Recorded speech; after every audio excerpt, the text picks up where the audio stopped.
Salve, salve, Radamezinha e Radamezinho. Olha aqui, ó, nosso higrômetro. Higrômetro está marcando 34 graus e uns décimos. É, meu camarada, o buraco da ostra está caliente. Bem-vindos, bem-vindos, amiguinhas, amiguinhos e todos vocês que não se identificam com gênero, a mais um episódio do Formigas do Espaço. E como a gente está, hoje é dia 23, eu queria lembrar para vocês que entre os 700, mais de 700 textos lá do inteligente blog Sonhadoria Paulista de Tudo, eu tenho uma série que se chama Simbolismos do Natal e também uma outra que está fiz umas 27 partes lá. Tem parte 1, parte 2, que são peculiaridades da religião. E o que mostram essas peculiaridades da religião? O martelo aqui não tem nada a ver com a história. Eu botei porque achei legal. Então, a gente tem muito condicionamento mental, muita, talvez até lavagem cerebral, né? E aí a gente vai usando heurísticas que, como vocês sabem, nós usamos.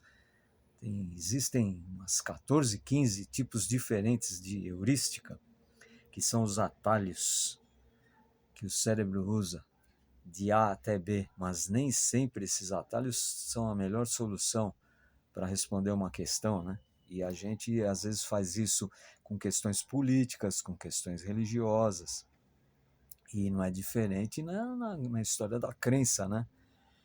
Então, o Natal, que certamente o Joshua Ben Pandira, que a gente conhece como o Jesus da igreja, ou Jesus de Nazaré, ele não nasceu no dia 25 de dezembro. Né? Mas olha que engraçado, se você faz uma pesquisa bem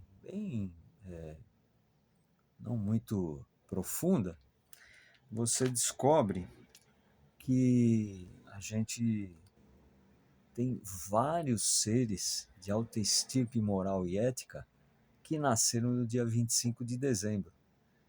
E eu coloco isso lá no Sonhadoria Paulista de Tudo, em textos que são simbolismos do Natal e peculiaridades da religião.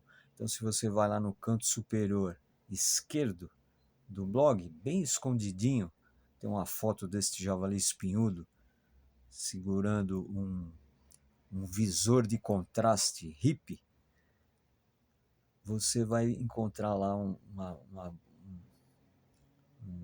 ferramentinha de busca. Se você colocar lá simbolismos do Natal, você vai chegar nesses textos aí que são bem interessantes. Os textos, nenhuma teoria, são teorias, hipóteses, né? Mas é bem sólido, porque são coisas que foram pesquisadas lá por uma gente que sabia do que estava, pelo menos sabia o que estavam fazendo em termos de busca espiritual, né? E eu estou falando da dona Helena Petrovna Blavatsky, que é a fundadora da Teosofia, do Rudolf Steiner, que era parceiro dela, do senhor George Ivanovich Gurdjieff, que escreveu Encontros com Homens Notáveis, Relatos de Beelzebub a Seu Neto. Todos esses livros são incríveis, são incríveis. E demandam muita pesquisa, né? Muita pesquisa. Não são livros que você lê e deixa para lá, né? São muito difíceis de se compreender, né? A Voz do Silêncio, todos os livros que a dona Helena Petrovna Blavatsky escreveu, né? Tem um bem fininho, que eu não vou lembrar o nome, mas são é o esoterismo no catolicismo apostólico romano. Então explica, aquilo é muito legal, ele explica aquelas estrelas douradas que a gente vê pintada nas igrejas, porque os mantos das Virgens Marias é azul, com aquela borla dourada e em suma, tudo é simbolismo pagão egípcio que a igreja de Roma, a partir lá do século IV, né, do imperador Constantino I e da sua mamãe, a dona Helena, que não tem nada a ver com a Petrovna Blavatsky, né, era a mãe do Constantino I.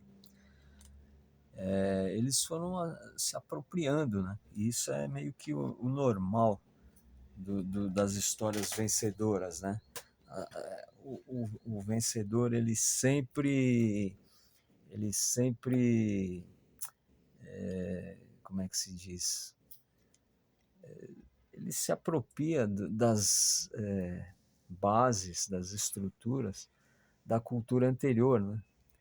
Então, até os templos sagrados da antiga civilização, ele é demolido e naquele mesmo lugar eles erguem um novo templo sagrado, talvez até adaptando rituais dessa antiga cultura para essa nova, e o catolicismo apostólico romano fez isso em larga escala. Então, as pessoas estavam acostumadas a ter muitos deuses, algumas culturas, outras era um deus só, mas geralmente tinham sempre deuses menores, semideuses, a Igreja Católica Apostólica Romana fez isso aí, e até acrescentou alguns semideuses deles, que são os santos, né? Canonizou algumas pessoas, e isso é um ciclo, né? E eu acho muito legal que a gente, dia 25 de dezembro, eu particularmente, como todo mundo sabe, e os que me são próximos deveriam, além de saber, né, cumprir o protocolo, mas não o fazem por motivos talvez de heurística, né? Minha mamãe, a gente comemorava o Natal dia 21 de agosto, né? E participava do teatro do dia 25 de dezembro, mas é duas coisas bem distintas, né? Você acordar no dia 21 de agosto e, e acalmar a mente, fazer um exercício de relaxamento e falar, puxa, há 2000 e tantos anos atrás nasceu aqui nesse planeta que é uma favelinha na periferia da galáxia, o príncipe planetário do amor, da empatia, né?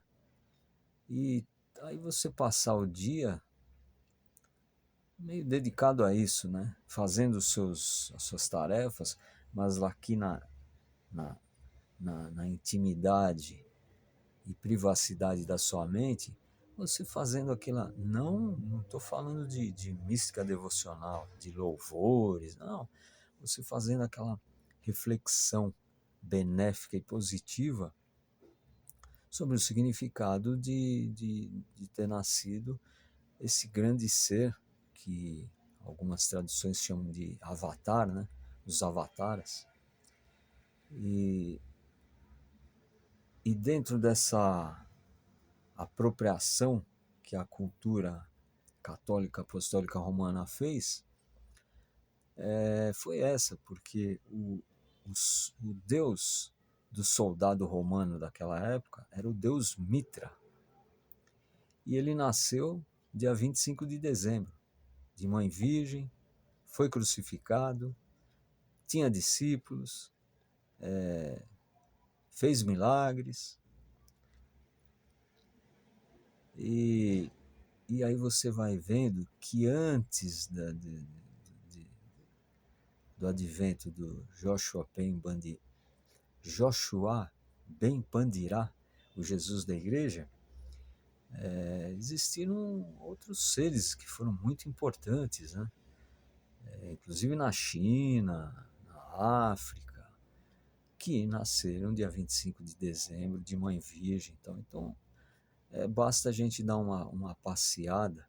Vai demorar um pouco, né? Demora, porque são leituras longas, até meio chatas. Eu tenho comigo a disciplina de fazer uma yoga que é o seguinte: é um yoga de ler livros que geralmente eu não vou ler de forma alguma, né? É uma maneira de disciplina, porque por mim eu ia só ler ficção científica, né? E aí você fica na sua zona de conforto, é o que todos os místicos devocionais, e quando eu falo místico devocional, eu estou dizendo os religiosos, né? Seja de que religião for, né? A pessoa não, ela não entende o, o, o assunto, mas ela tem crenças, né? As crenças a gente tem que respeitar, mas você não pode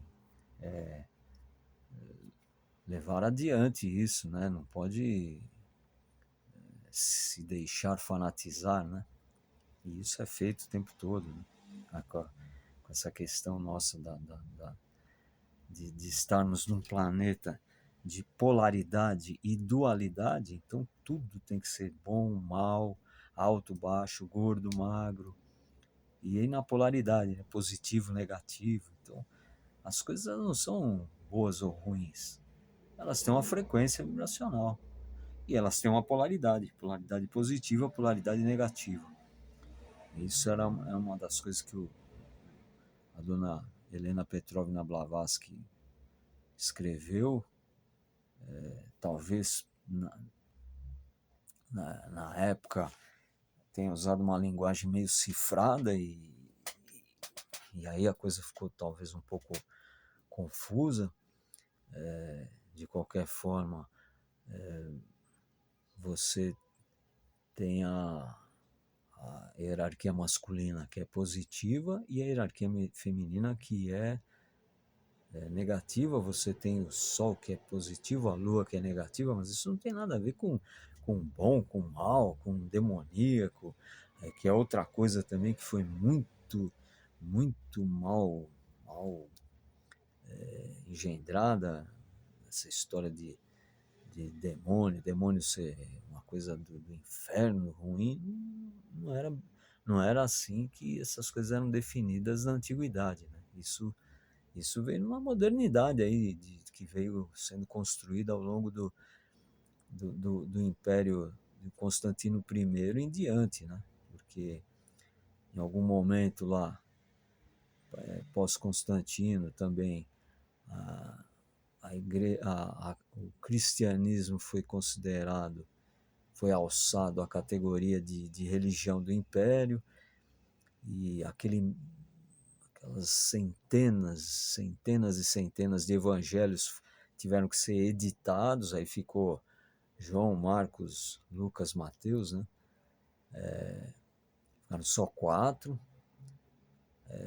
O Antigo Testamento foi deixado meio de lado, aí o Saulo, que era o Paulo, que virou o Paulo, latino, né?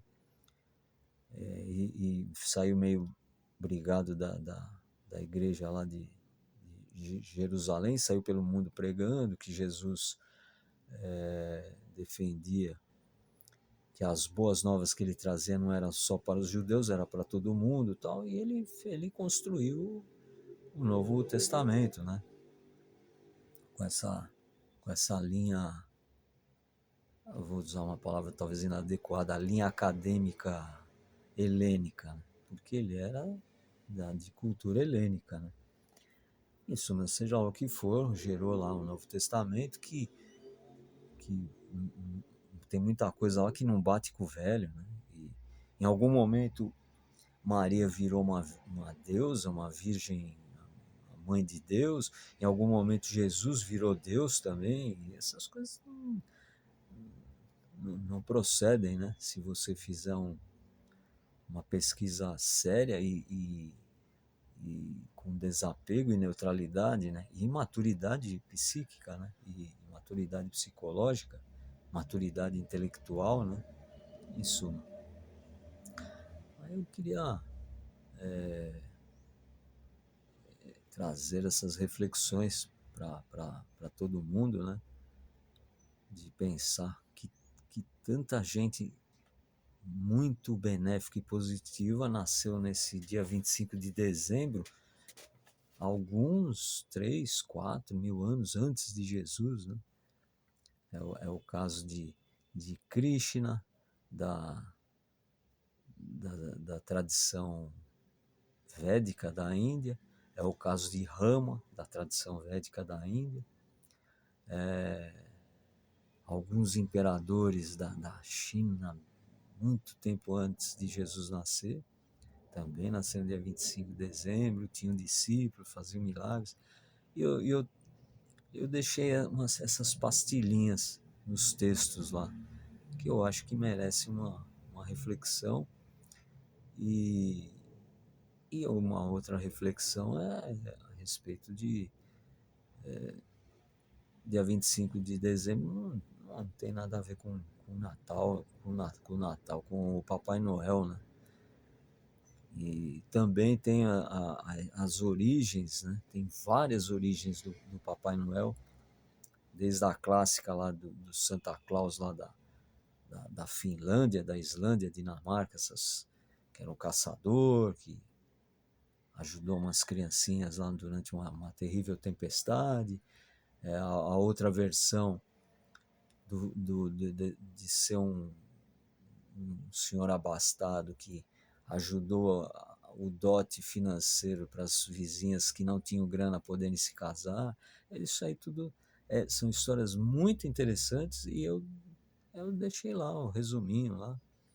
E elas são baseadas em algumas mitologias, mas a maior parte,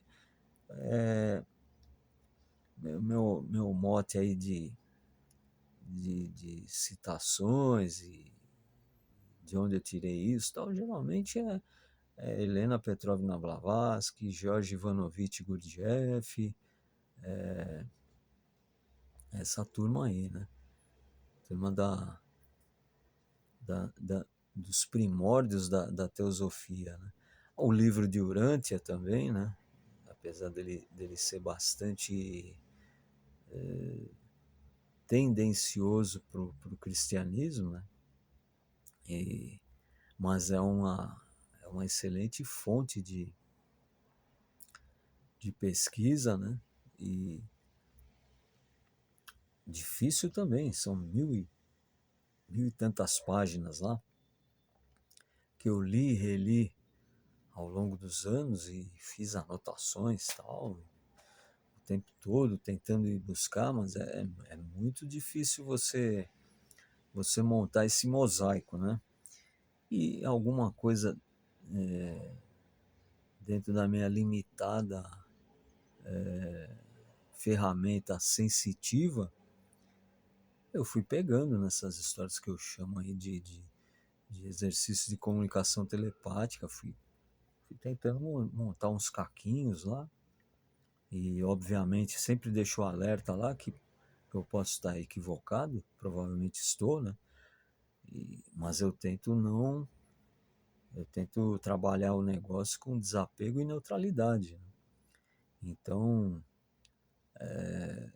tanto que eu ultimamente deixo isso muito claro, porque eu estou resgatando exercícios de 2011, 2012, 2013, e eu estava sob a influência de um outro livro, que é um livro-exercício, que é Um Curso em Milagres, e ele é um texto meio, teoricamente, o Jesus da igreja ditou para uma psicóloga chamada Ellen Schuckman. Então ela escreveu um livro ditado pelo Joshua Ben Pandirá, né? Então, obviamente, o texto ele parece mística devocional, né? E eu me espanto muito, porque eu olho assim as induções que eu faço, né? Fazia na época para entrar, né? Num uma frequência mental adequada para realizar o exercício. E é muito engraçado, né? Porque, nossa, parece muito religioso aquilo que eu digo, assim, né? Falo muito do Espírito Santo, do Pai Amantíssimo, porque era os próprios 365 exercícios diários que o livro pede para você fazer, e eu os fiz, né? Não em 12 meses, acabei fazendo em 14, porque alguns, eu confesso que eu achava tão interessante aquela meditação, que ao invés de fazer uma vez só em um dia, eu estendia por vários dias, assim. Então, ao invés de terminar a coisa em 12 meses, eu terminei em 14. E o que é bem legal, assim, sem pular o dia, né? De domingo a domingo durante 14 meses, assim, na época eu estava no audiovisual, então muitas vezes na hora de fazer o exercício, assim, eu corria para o banheiro, porque era rápido, eram tirinhos, pastilhas, né? Ou brevidades, eu não sei que palavra eu vou usar aqui, de 2 minutos, 3 minutos, assim, que eu me aquietava ali um instantinho, né? Normalizava os batimentos cardíacos, acalmava minha mente, meu coração, e aí me induzia a me colocar naquilo que o específico exercício meditativo daquele dia estava pedindo que eu fizesse. E eu fiz muitas vezes isso no meio do trabalho, assim, né? No meio no set de gravação de audiovisual, que aquilo tudo é uma bagunça, é um monte de gente para lá e para cá, preocupada com luz, com texto, com a maquiagem do ator, da atriz, e nada, ninguém ali estava pensando em nada espiritual, né? Era um esquema para ganhar dinheiro, fazer seu trabalho correto para poder ganhar um dinheiro. E eu conseguia fugir, às vezes ia atrás, me escondia atrás do cenário, sentava lá de perninha cruzada, né? E aí ficava e fazia exercício. Algumas vezes fui flagrado aí, gerava um pouco de piada, né? Porque era esquisito aquilo. Geralmente no audiovisual as pessoas vão atrás do cenário ou no fundo da produtora para se dedicar a outro tipo de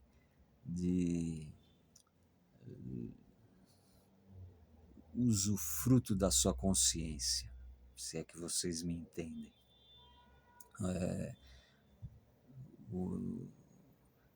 Vão para, teoricamente, são maiores de idade, então tem plena liberdade de dispor da sua consciência do jeito que assim o desejarem, né? Se é que vocês me entendem. E eu não estava, eu estava ali escondidinho, não disponibilizando a minha consciência para uma gratificação de sentidos, para a criação de, um, de algum tipo de torpor mental. Eu estava fazendo um exercício meditativo que, depois de 3 meses fazendo isso, ele abriu um portal qualquer aí na minha mente, que o próprio exercício lá, o próprio narrador, que é o Jesus da igreja, dava o epiteto de a manifestação da voz por Deus. Então, é uma coisa lá que você tem.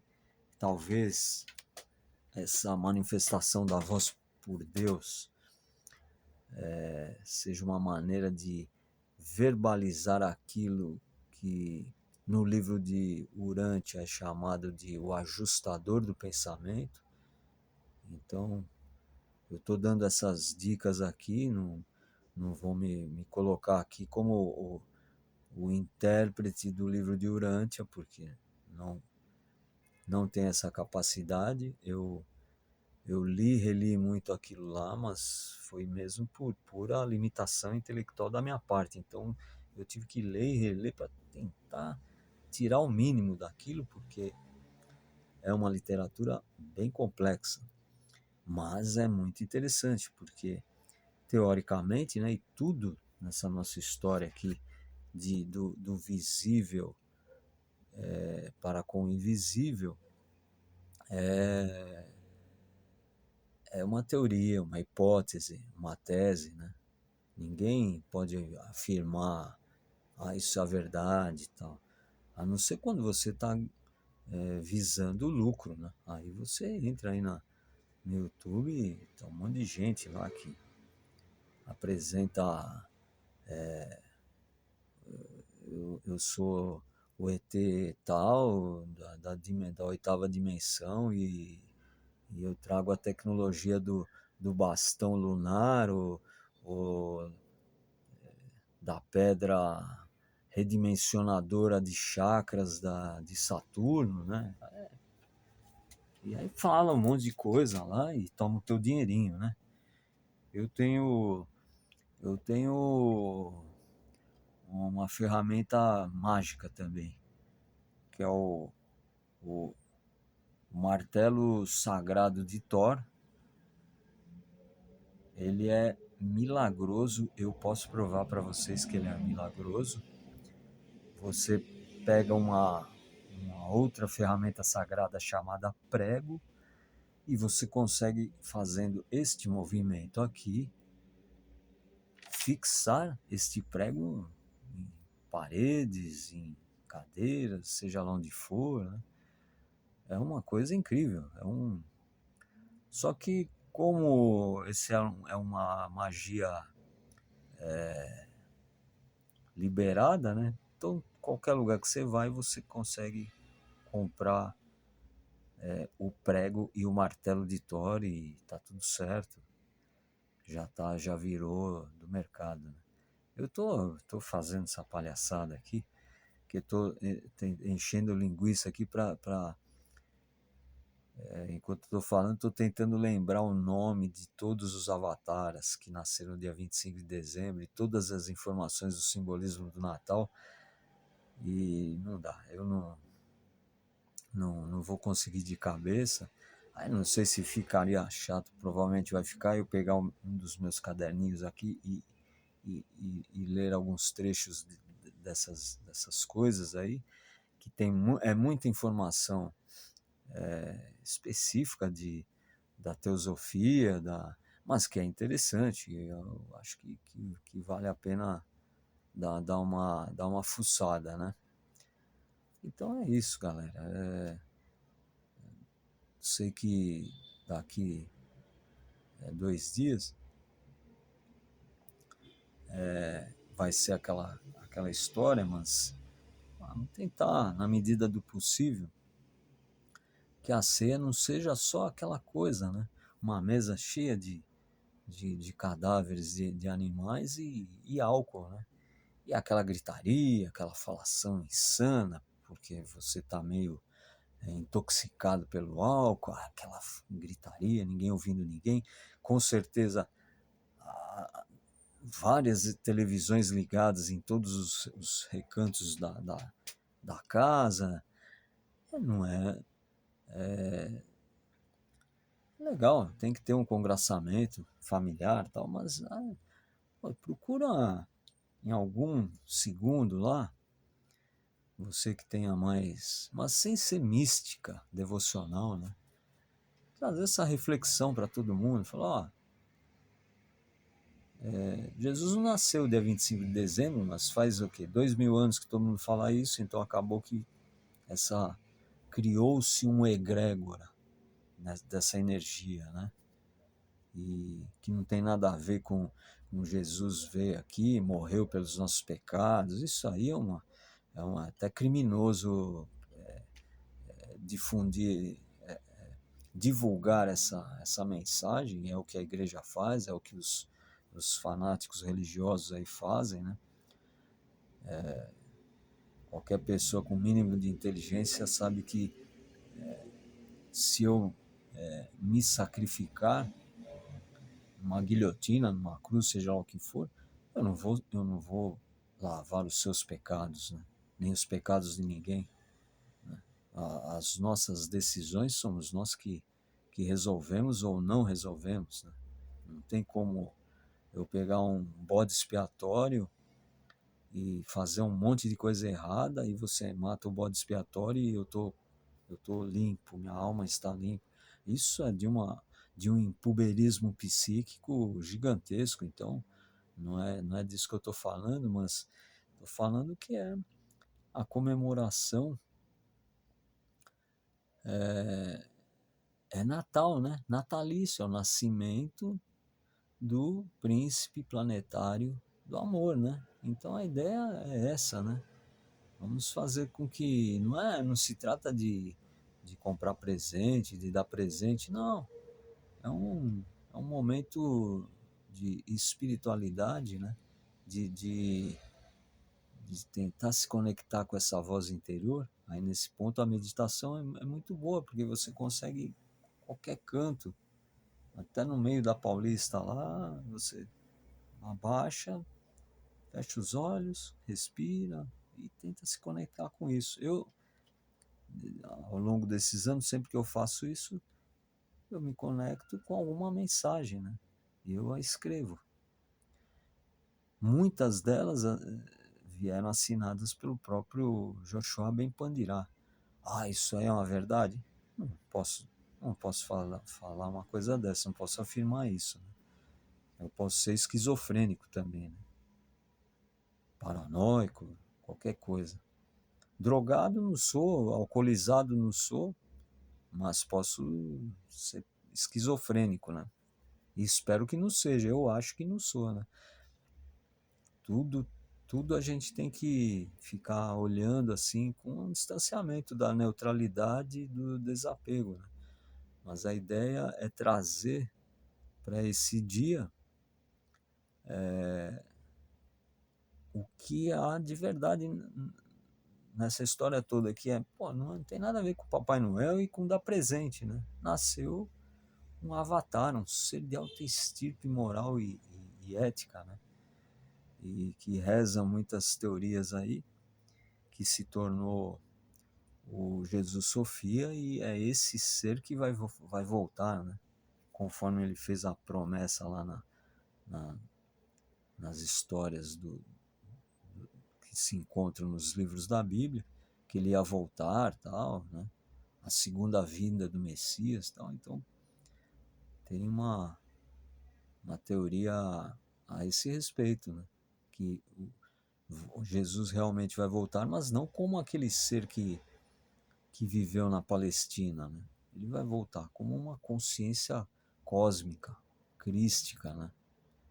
E não vai curar ninguém, não vai salvar ninguém, mas vai voltar, talvez vá nos tirar de uma quarentena cósmica que é exaustivamente descrita no livro de Urântia. Recomendo muito que vá lá dar uma estudada nisso. Tem lá a rebelião de Lúcifer, que também é uma coisa muito mal compreendida. E não estou aqui dizendo que o livro de Urântia é corretíssimo. Não, todos nós podemos nos equivocar. Chico Xavier podia se equivocar, Divaldo Franco, todos esses grandes seres aí podem se equivocar, né?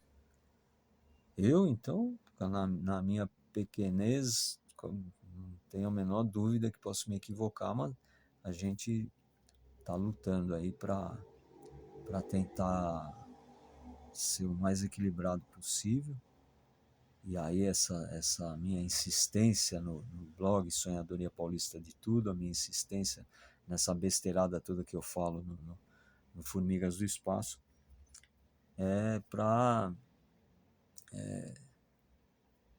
trazer um pouco a nossa mente para essa egrégora, né? Porque o nosso lugar foi dominado, né? Então você não está tranquilo aí, né? Você acha que está tranquilo, né? Mas as coisas mudam em um segundo. Então as pessoas que tomam as decisões por nós assinam lá um decreto e pronto, sua vida vai para o vinagre, né? Ou a sua vida foi para o topo da pirâmide, né? Então,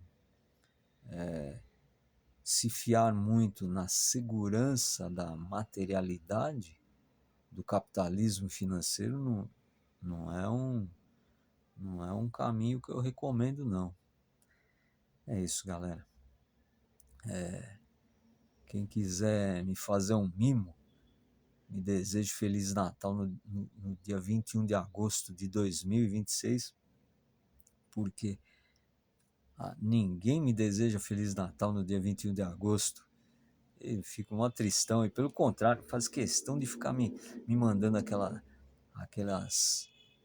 aqueles prints de o sangue do Senhor, não sei o que, foi derramado para lavar nossos pecados, sempre no dia 25 de dezembro. Eu não sou de mística devocional, eu acho isso um horror, né? Eu acho isso um horror, o cara achar que uma divindade é um ser sacrificial, né? Isso é um desconhecimento de tudo o que se tem de sério de qualquer escola reservada, digna desse nome, né? Em suma. Mas que é dia 25 de dezembro agora, de 2025, vocês têm uma boa reunião familiar, que seria lindo se fosse vegana e sem álcool, mas eu sei que não vai rolar. E nada contra o álcool, mas é que o único dia que teria que ser um dia para você ficar na serenidade, que é o nascimento desse grande ser, a gente transforma tudo num carnaval, né? E, em suma, de qualquer forma, tenham todas as pessoas, todas as radamezinhas, todos os radamezinhos e, e todos os seres inteligentes que não se identificam com gênero, que tenham uma boa jornada nesse dia 25 de dezembro. Pensem um pouco, pensem que houve vários nascimentos muito especiais, de seres muito especiais, e o que isso realmente significa. E não necessariamente significa dobrar o joelho, submissão ao Senhor, adoração. Não, não. São seres que de um jeito ou de outro, pelejaram para aumentar a frequência vibracional da humanidade, né? Isso é muito legal. Então, nesse espírito, eu desejo a todas, a todos e a todes um Feliz Natal.